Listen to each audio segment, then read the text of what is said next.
Chapter 36. So Bezalel, Oholiab, and every skilled person to whom the Lord has given skill and ability to know how to carry out all the work of constructing the sanctuary are to do the work just as the Lord has commanded. Then Moses summoned Bezalel and Oholiab, and every skilled person to whom the Lord had given ability, and who was willing to come and do the work. They received from Moses all the offerings the Israelites had brought to carry out the work of constructing the sanctuary. And the people continued to bring freewill offerings morning after morning. So all the skilled craftsmen who were doing all the work on the sanctuary left their work and said to Moses, "The people are bringing more than enough for doing the work the Lord commanded to be done." Then Moses gave an order, and they sent this word throughout the camp: "No man or woman is to make anything else as an offering for the sanctuary." And so the people were restrained from bringing more, because what they already had was more than enough to do all the work.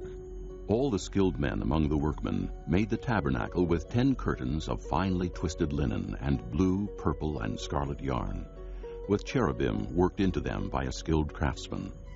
All the curtains were the same size, 28 cubits long and 4 cubits wide.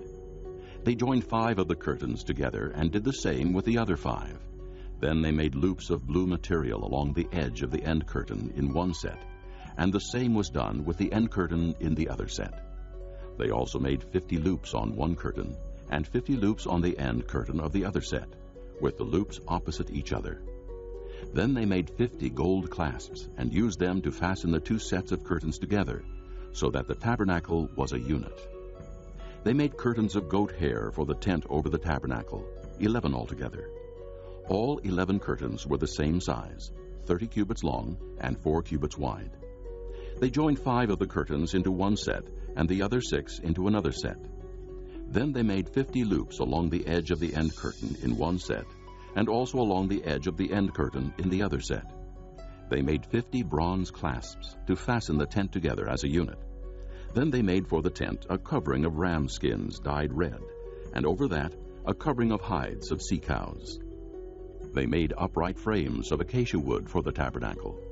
Each frame was 10 cubits long and 1.5 cubits wide, with 2 projections set parallel to each other. They made all the frames of the tabernacle in this way. They made 20 frames for the south side of the tabernacle, and made 40 silver bases to go under them, 2 bases for each frame, 1 under each projection. For the other side, the north side of the tabernacle, they made 20 frames and 40 silver bases, 2 under each frame. They made 6 frames for the far end, that is, the west end of the tabernacle, and 2 frames were made for the corners of the tabernacle at the far end. At these 2 corners the frames were double from the bottom all the way to the top, and fitted into a single ring. Both were made alike. So there were 8 frames and 16 silver bases, 2 under each frame.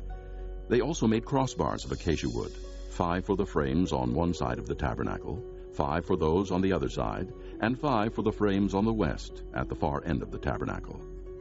They made the center crossbar so that it extended from end to end at the middle of the frames. They overlaid the frames with gold, and made gold rings to hold the crossbars. They also overlaid the crossbars with gold. They made the curtain of blue, purple, and scarlet yarn and finely twisted linen, with cherubim worked into it by a skilled craftsman. They made 4 posts of acacia wood for it, and overlaid them with gold. They made gold hooks for them, and cast their 4 silver bases. For the entrance to the tent they made a curtain of blue, purple, and scarlet yarn, and finely twisted linen, the work of an embroiderer. And they made 5 posts with hooks for them. They overlaid the tops of the posts, and their bands with gold, and made their 5 bases of bronze.